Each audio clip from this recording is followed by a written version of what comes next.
Full disclosure, this is the largest audience I've ever spoken to, so I'm using the old trick of imagining all of you in your underwear right now. I'm sorry. Calming myself down.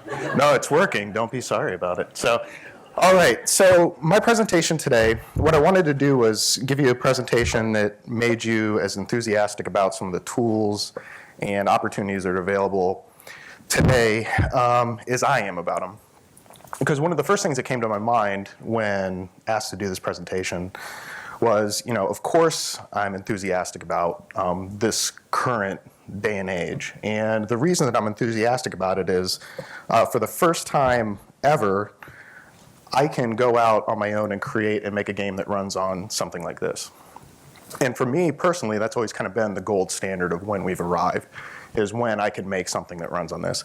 And I've always been, trying to reach that goal even when it was, completely out of reach.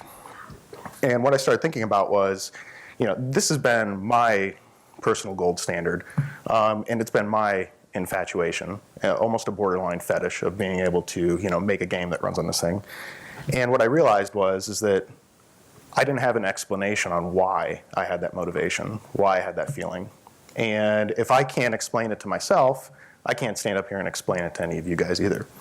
So what I started to do is I started to do some digging and some thinking, and thinking about history of the industry, history of different media, and then also history of myself as a personal history. So what I want to do today is I want to kick things off by talking about some of that history. So some of it's going to be my history, some of it's going to be industry history, media history in general, and then use that as a segue into some of the tools that are available to all of you right now that really make this a golden age for this industry in particular. So a little bit of personal background on me. Growing up, I would describe my family as being middle class by the definition of middle class. So we never had a lot of money, and we never starved. We always had enough money to get by. But what that meant is that growing up, I never had a computer. That wasn't my introduction to games. That wasn't anything that I had available to me. My parents were teachers, so every summer my dad would bring home his computer from school, and I'd get to play with it there. But my main introduction to games and the gaming industry and video games were actually through things like this, so game consoles. So the first game console that I ever got was Pong. My mom got it for me when we were kids, and my sister and I sat in our bedroom and endlessly played that thing. There was no pause on Pong, if you remember. It was before pause was invented and introduced to the industry. But we did figure out if we arranged the paddles in a specific way, the ball would just bounce in between them. And so then we could get up and have a bathroom break, and everything was all good. So after that, this was the next system that I had the honor and privilege of having when I was a kid, and it's a ColecoVision. So ColecoVision, looking out in the audience, there's probably a lot of people that are young enough that you've probably never seen this thing before. But the graphics on this thing were insane. It was so good. And one of the other unique things that happened with this was they came out with there's a little slot in the front, and they came out with an expansion module that you could plug into the front of it. And that expansion module lets you buy Atari 2600 games and play it in a competing console, which if you think about that now, can you imagine, Sony coming out with an expansion module and you could play Nintendo games in it? It's not going to happen. But they had this thing, and that came out around the same time as the video game crash of '83. So you could go to a drugstore and they'd have these huge bins of boxed Atari 2600 games that you could buy for, 10 cents a piece. So I just loaded up on those things, and this was, my main conduit into starting to play games. I mean, one of my earliest memories was we had aptitude tests in kindergarten, and I remember thinking, I need to study for that aptitude test. So I played a marathon session of Smurfs on ColecoVision to do that. I don't think it really helped me on my tests, but... so then after this system, the next one that I got that I held near and dear to my heart was, of course, the Nintendo Entertainment System. I got this for Christmas one year. I actually had originally wanted a Sega Master System, but somehow Santa Claus knew that this was the better system, and I did get the right one in the end. So that all worked out very well. So I'm not embarrassed to say that playing games and video games on these consoles was a major part of my life as a kid. I was a dork, I was a nerd, and I spent tons and tons of time playing on these things. And For me, the kind of the natural progression for that was, I play a lot of games on these things. I want to make my own games for these things. I spend a lot of time doing this. I should be able to build my own game, design my own game, and have it run on there. So I did just that. And the other night I went down into the Patterson archives in my house, which is a portfolio binder of all my old stuff that my mom dumped off on me not too long ago. And I pulled out some of the old game designs that I had. And so I wanted to show some of these to you. This one I wanted to show to you because it completely blew my mind going through it. I did this one before I could write, so it doesn't have any words in it, but it has a game where you encounter a different obstacle or a different alien. You have to figure out the puzzle to get past to the next one, to the next one, to the next one. But the whole story is told with no words, and it's actually pretty long, so I didn't capture all the different scenes from it. But one thing in particular really kind of blew my mind with this. So you go through, and this is an example of one of the scenarios. You're captured by some kind of alien, and then you have to figure out the puzzle and get into the pond and swim past them and all this stuff. And I vaguely remembered writing or drawing some of this, but I didn't remember the story as a whole. And so the story goes through, and at the end, you end up escaping everything, and you run into this hut. And it's kind of illuminated, and it's just the end shot of the hut. And when you walk in, there's a cake sitting there for you. So I came to the realization that somehow, my idea for this game of somebody going through trials and puzzles and then getting cake at the end was somehow stolen. So if this presentation makes it out and Gabe Newell is listening, I'm coming after you because you owe me some money. So this was one example of it, and then later on, I learned how to write, so I came up with this game, which, in case any of you are wondering, this one hasn't been made yet, so if you're looking for some pretty hot IP to start off on, Dragons and Treasure is available. And as the name implies, this is a game about dragons and treasure. And if you couldn't gather that from the name, I also had the objective written up. The objective is to kill the dragon and get the treasure. So there's a series of different frames here that you go through, obstacles. Some of the things have point values for the treasure that you pick up. So going through them. And then at the end, of course, you battle the dragon and win the game and get the treasure. I also started working on my pixel art at this time, apparently, preparing myself for actually making this game and putting it on console. So what's the problem with this? Well, I went through and dreamed about all these things that I wanted to do on these consoles, but at the time, you can't get these on a console. So I found that out really quick, and it's kind of like having your dream, die at a certain point. So I did what I could. I was a member of the Nintendo fan club, and when the first issue of Nintendo Power came out, it's shipped to me free.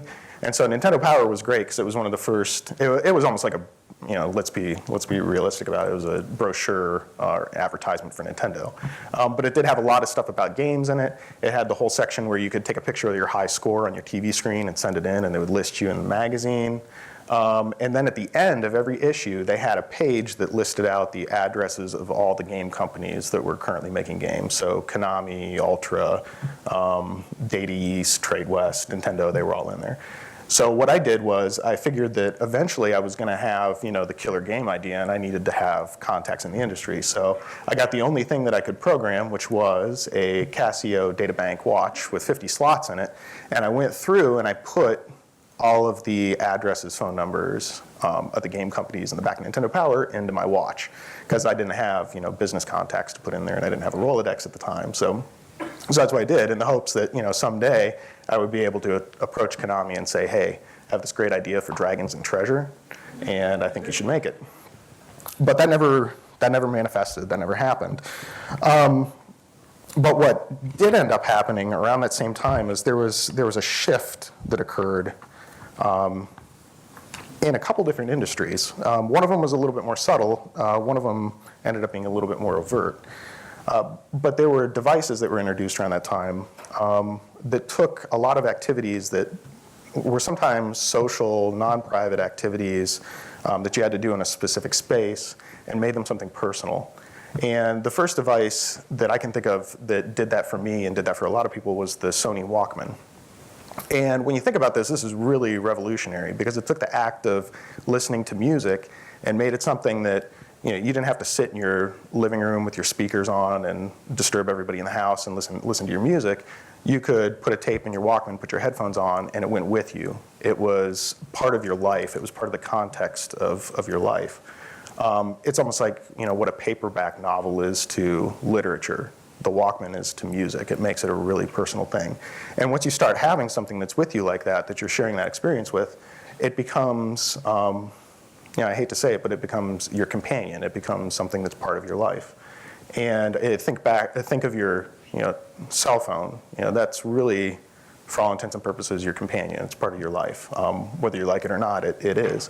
So Sony came out with this, the Walkman, and then around the same time, Nintendo came out with this, which is the Game Boy. And the Game Boy was kind of the same thing, but for games. It was something that I would take with me everywhere. I always had it in my backpack. It just became a part of my life. It was my companion. It was my friend. I had a very personal relationship with it. And this photo right here, I think, speaks volumes about that personal relationship that people build up with these devices. This is the Gulf War Game Boy. And this Game Boy went to the Gulf War with a soldier, obviously saw some action, got damaged, but it still plays. But this was part of that soldier's life. He took it with him. It was his companion over there, and he evidently always had it with him and used it. So this brings me back to, you have these devices that are really personal to you. They're part of you. And for me, that, of course, means that I want to be able to make something that works on these devices. So let's think about a Walkman really quick. So you want to make something that plays back in a Walkman. Well, that's actually pretty straightforward. So you go ahead and you go to the guitar store, you buy guitar, you learn how to play guitar, you get some friends together, they learn how to play different instruments. You write some songs, you record them, and then you put them on a tape and put it in your Walkman, and bam, you're listening to your content. Game Boy, not so straightforward. What you could do was, at the time, you could use the internet that really hadn't been invented yet, and you could do a search to find an EEPROM cart that you could reprogram, and then you could use your computer with your imaginary dev kit on it that you got from Nintendo somehow, and write your game and flash it onto the cart, and then you can go back to Nintendo or one of the publishers who are the ones that are licensed to put stuff on the device, and you can beg them and say, hey, I want my official Nintendo seal so that I can put it on a cartridge and put it in a Game Boy and play it. I think needless to say, no, none of this is going to happen, especially for me as a kid growing up in the 80s. So what does this leave me at? Well, this leaves me at a point where, every place that you turn when you're trying to realize a dream, you're being told no at every step of the way. And Game Boy wasn't necessarily the only mobile game device out there. This was the first one that I had. It was a Game & Watch. And trying to build a game for this is even more difficult. I mean, what are you going to do? You're going to go out and get a LCD liquid crystal display and etch your own template for it, and that's not going to happen. So no, you're not going to make anything for this. This isn't a Tiger Electronics, but another Game & Watch.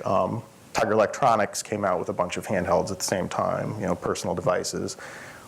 Were you going to build content for this? No, you can't do that. You don't have access to the tools to be able to do it. You don't have access to be able to actually put it on the device. So no, every step of the way.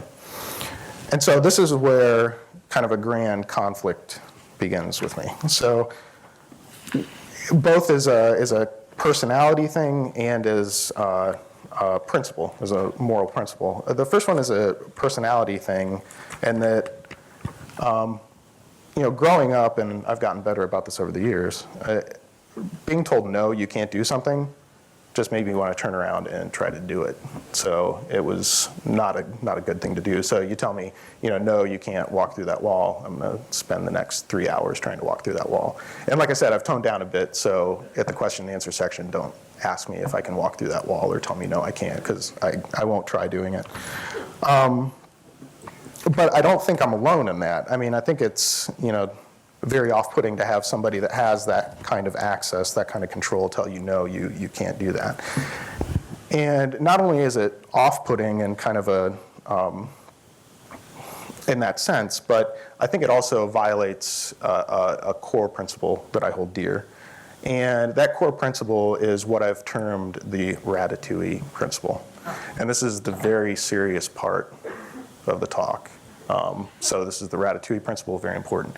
Now, but the reason that I coined it this is because there's a line in this movie that I think sums this up the best. And it's the line that says, not everybody can be a great chef, but a great chef can come from anywhere.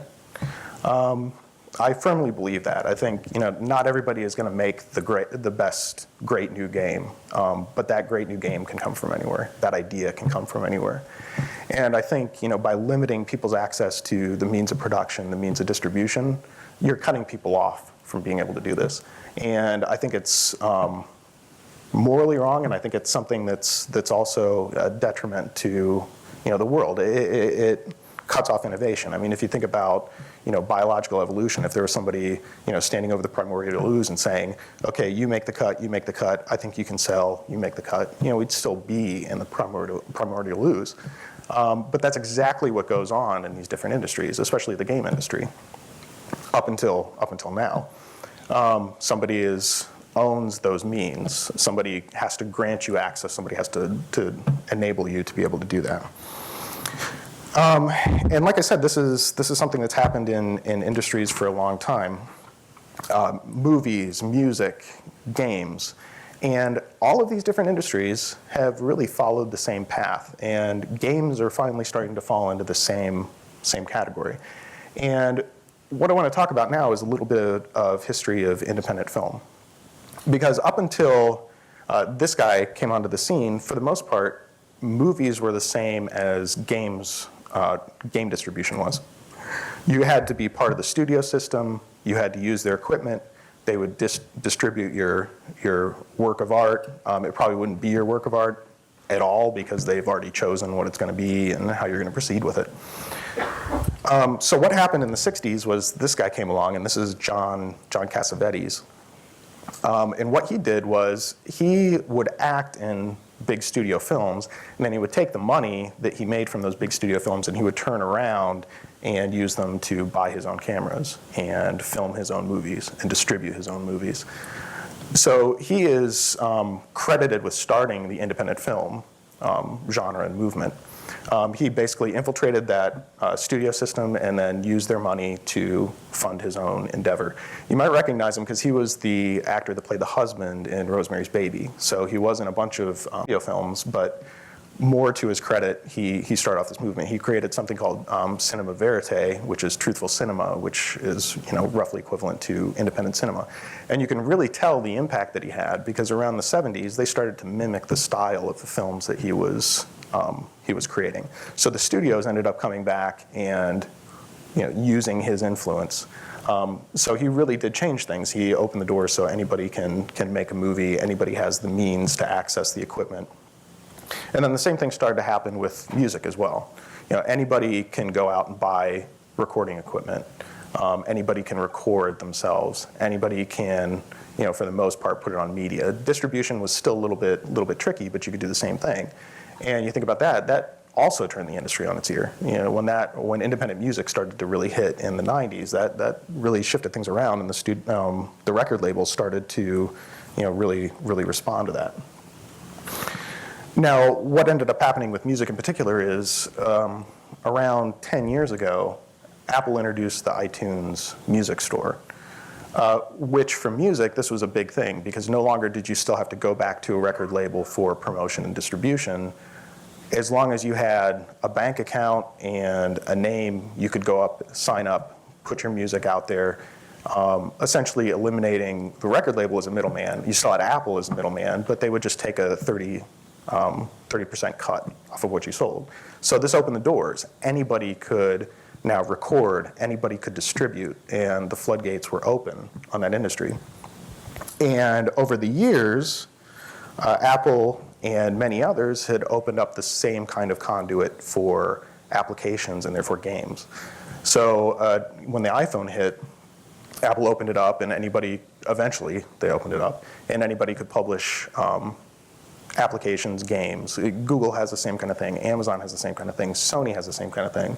So finally, for the first time, just like in these other industries, you as independent individuals that have a dream of making a game, you can make that game and you can publish it yourself. You don't have to go to one of the big publishers and say, hey, I want to publish this game. You're free to do that yourself. So you own the means of distribution. What's also happening is you also own the means of production as well. So over the past few years, there's also been a surge in the tools that are available to every person that's out there, regardless of whether you don't have to go to Sony anymore and say, hey, I need a dev kit for the PS3 and beg and pay them a lot of money to get that. You can get tools that are, in some cases, freely available for you to be able to use and build your own game. So I'll get this one taken care of first because I think it's probably the one that everybody knows. This is an application called Unity. Some of you may have heard of it. But you can use it to, of course, make your own games. And so over the years, this application really, it started off as the Mac's answer to Torque, which was a game development IDE that was out. And this was Mac only, and they borrowed a lot of the interface look and feel from Apple products, Final Cut Pro. They started off with a really solid product. They could publish to Mac and Windows, and they had their own web plugin that you could publish to. So they really had all the bases covered, and that's kind of the key to these tools is, the tools are free, but on the other side of things, you have to make sure that they publish to the platforms that you want to be able to target. And so Unity has kept up with that, as far as their feature set and their publishing platforms to the highest degree. So you can make a game in Unity, and you can publish to almost any platform that's available. You can publish to Game Boy, you can publish to Nintendo DS, you can 3DS, Vita, Xbox, PlayStation, Mac, Windows, iPhone, Android. I mean, this thing handles all of it. And the pricing on it is well within reason, because you can start off free with it. And as you start to sell, then that's when you start to pay money into it. But really low barrier of entry, you can start off with this. And for years, I mean, this is such a good product that was started by, a bunch of independent guys that had no ties to a big company. I was pretty sure that somebody was going to buy them. I mean, I thought, Apple's going to buy them, Microsoft is going to buy them, Adobe is going to buy them, somebody's going to buy these guys. And they never were bought. They held out. And I think it's because just like their brothers at Snapchat, they knew that they had technology that was going to change the world, so they wouldn't sell out that technology for any price. No, but in all seriousness, it is the predominant platform for 3D games. They just introduced support for 2D games finally. So this is really something that you as an individual can use to make your own games. And it's not just individuals that are using it. Big studios are using it to make games as well. This is Deus Ex on iOS. Extremely well crafted game, really good, built in Unity. So it's no slouch. It can handle anything you want to throw at it. But let's say you do want something that can handle things a little bit bigger in your mind. There is also availability of the Unreal Engine that you can use to make games. And the Unreal Engine is the engine that has been used for games like BioShock, Infinity Blade on iOS, Gears of War. At this point, I'll mention that things in the presentation are coming full circle. If you know the person who was in charge of Gears of War, Cliff Belinsky or Cliffy B, he, in that first issue of Nintendo Power that came out, he actually had the top score listed for Super Mario Brothers. So, fun fact. But Gears of War, Unreal Engine is once again, you can download it, you can start using it, same tools that the big companies use. And it targets almost every platform out there. It targets iOS, it targets Android, of course it targets the consoles. This is actually the Unreal Engine running in a JavaScript port in Firefox. So it's really, there's not very many limits on what you can publish for and what you can run these games in. So now you're at the point where you have the tools to build your game. Now you need to create some of the models and animations for it. So now you have to break out your credit card because you're going to have to shell out some money, some coin to go out and buy Maya, right? Because that's what you're going to buy to animate and bake your textures and all that stuff. What you can do instead is you can go out and for free download an application called Blender.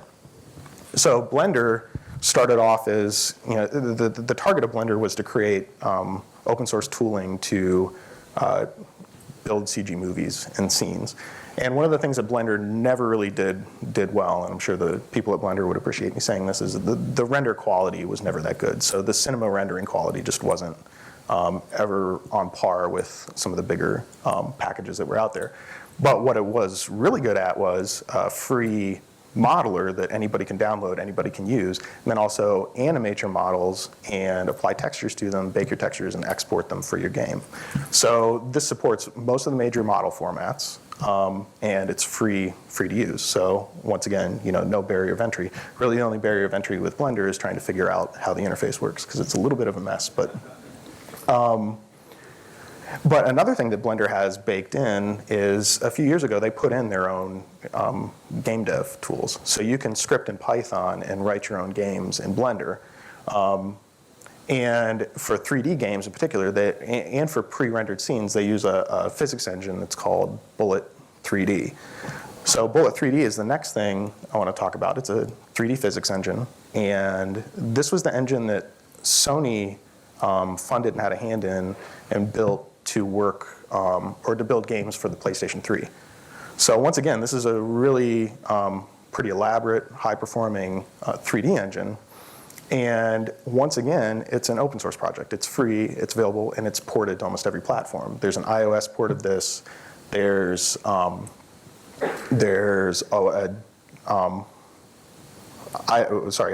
Of course, it runs on PlayStation 3. It runs on everything. There's a plugin that you can use it in Unity as your 3D engine, as your 3D physics engine, sorry. And there's even a port that runs in web browser.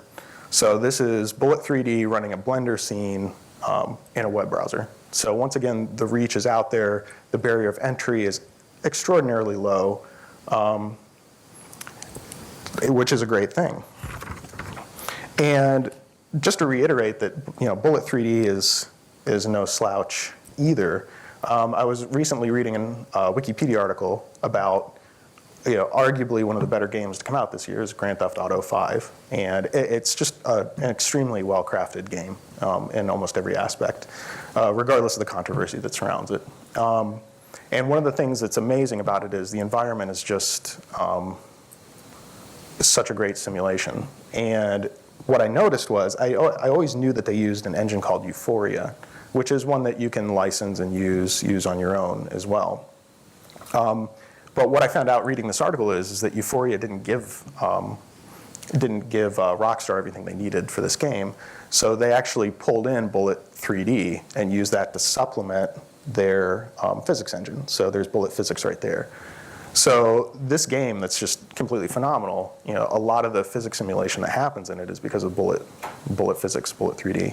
And this is something that's, once again, available and attainable to every individual, regardless of their access or not.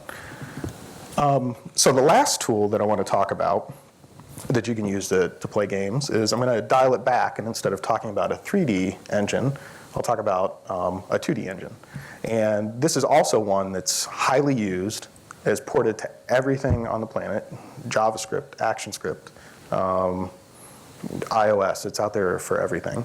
And this is Box2D. So Box2D is a 2D physics engine, so instead of working in 3 dimensions, it works in 2 dimensions. And the thing that's great about it is, like I said, it's ported to every platform, it's pretty easy to use, and there's a game out there that you might have heard of that's called Angry Birds. And this is the physics engine that they use to create Angry Birds.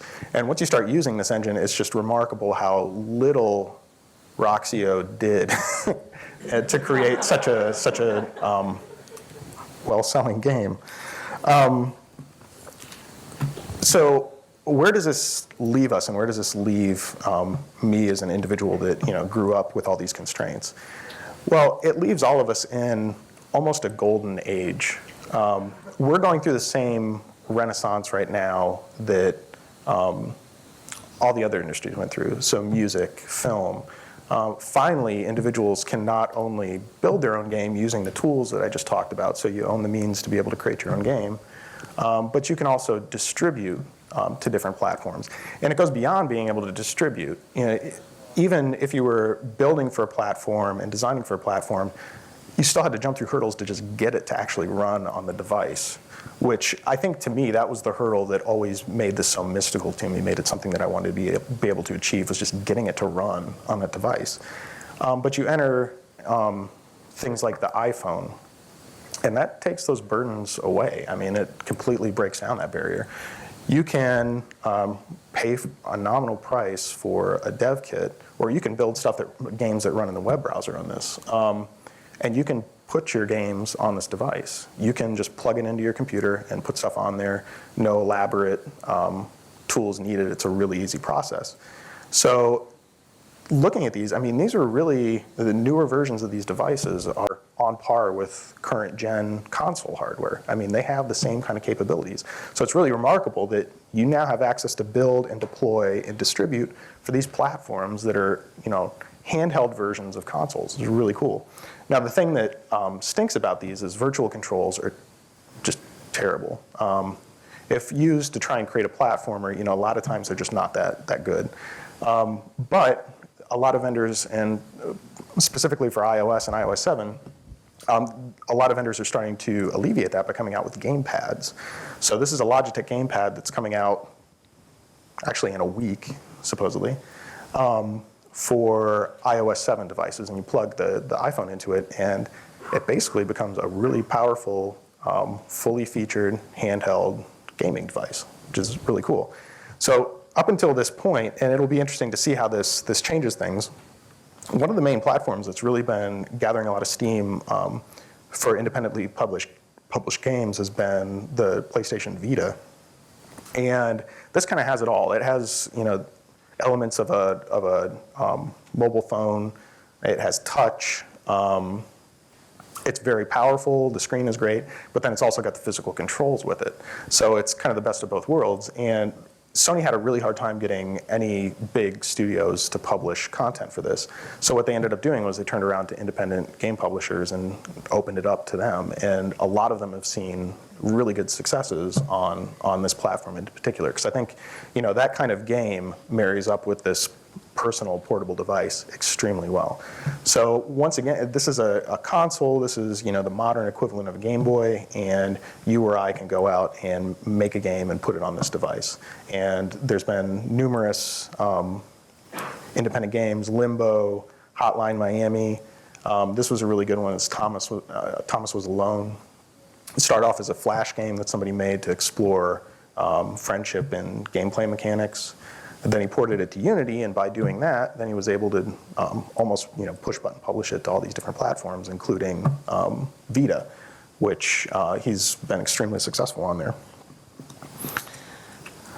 So this leaves us at a point in time where, like I said, I think we're, you know, firmly in some of the points of renaissance that have been seen in other mediums, other industries, where we finally are in control of the way that we make games. We can put them on the devices ourselves. We can distribute ourselves. We can publicize ourselves, which is a huge thing. So looking back on it in the context of, you know, when I had this dream of making my own game, it's night and day. I mean, there are no barriers anymore. And that's the thing that makes me so enthusiastic about this. Using, you know, a mobile device or a Game Boy as a litmus test, you know, now I can make a game for that. And so that's why I'm so excited about it. That's what makes me enthusiastic about it. And I hope by putting this lens on it, you can see that how this journey for me has come to this point. And even if you weren't involved with having a Game Boy or weren't an extreme nerd like me, you can see, you know, how revolutionary this time period is and how revolutionary it can be. So this is me in the 80s giving my fist pump in the air because I'm so excited and I'm so happy that we finally reached this point.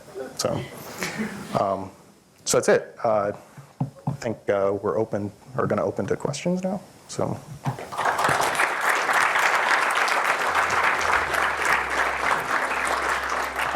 What we'll do is you can raise your hand, and then I think Corey's going to come around with a mic. Is that the way it's going to? Yeah.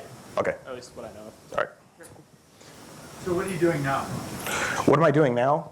I'm actually working in the Research Institute at Nationwide Children's. So there's interactive elements of what I do.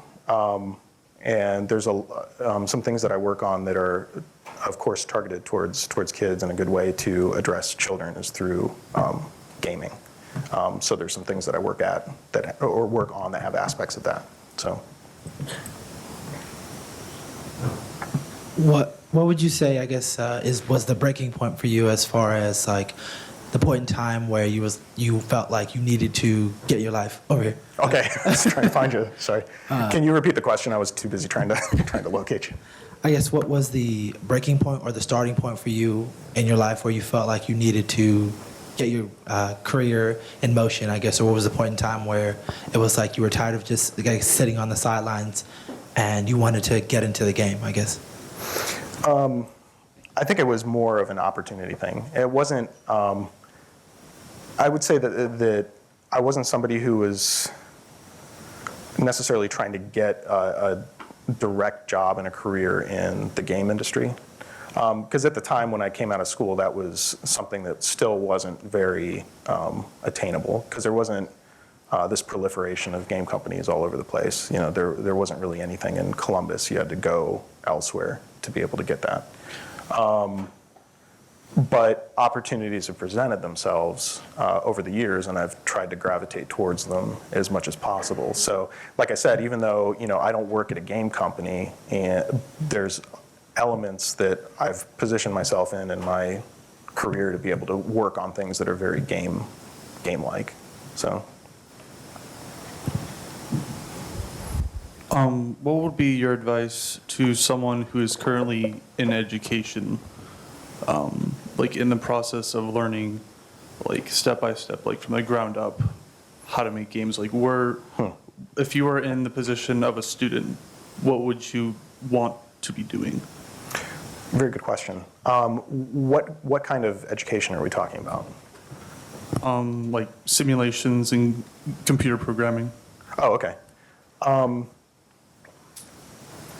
One of the things that I encountered was that there wasn't an immediate course of education that would apply to making games at that time. Now it's different. Now there are courses of education that you can go into, but it's still, there's never going to be a courses that you can take that will teach you everything.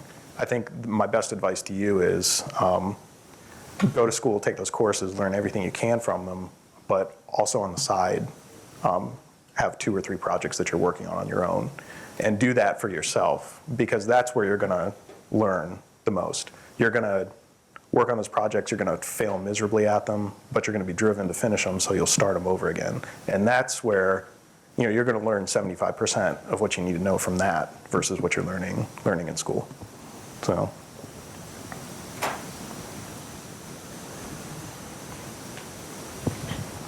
Heard rumors of a forthcoming board game version of Dig Dug that you're working on.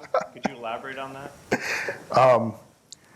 So John Geiger, I've known him for years, and I've learned almost everything I know from John. And he's speaking later today, so make sure you make it to his presentation, because it's going to be awesome. And what he's referring to is that a few years ago I mentioned to him that one of the other games that I had designed was, since I once again didn't have a way that I could make a game that was like Dig Dug. Dig Dug was one of my favorite arcade games, so I made a board game version of Dig Dug. So, yeah. So, and once again, that hasn't been licensed by anybody. So, I've got some paperwork in the back if anybody wants to sign. So.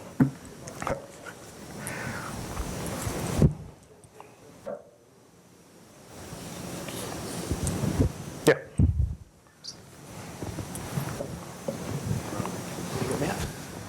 Just a personal suggestion from yourself, would you actually, from your game design and, you know, the ideas that you have for games, would you actually lean towards making board games and physical versions of the game beforehand to actually get your idea onto not just a piece of paper with a description, but more of, well, here's what it's like to, you know, enjoy the game, and then working onto your, getting it onto the consoles that you plan on distributing?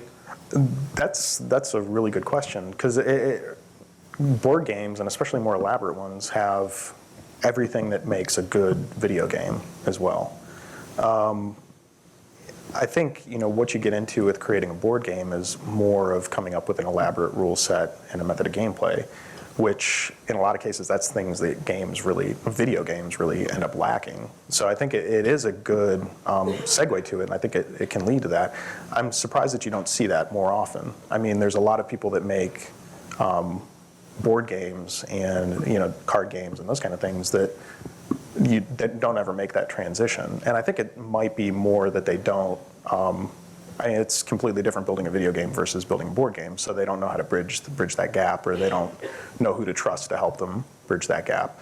But I do think there's a lot of opportunity there for taking things that are board games right now, and they would make great video games, especially on touch devices. I think those are that type of device would be perfect for a lot of the really good board games that are out there. So are you part of I didn't know this until recently, but I guess Columbus is one of the hotbeds of board game and physical game design. Are you part of that, or? I have a couple associates that are really into that, and I was just wondering whether I should be backing up and slowing down on my, you know, programming and developing in the actual game technology, and learning how to do the board games first to get my design idea concrete, then moving forward into the game stuff. I think you should do them both at the same time. So.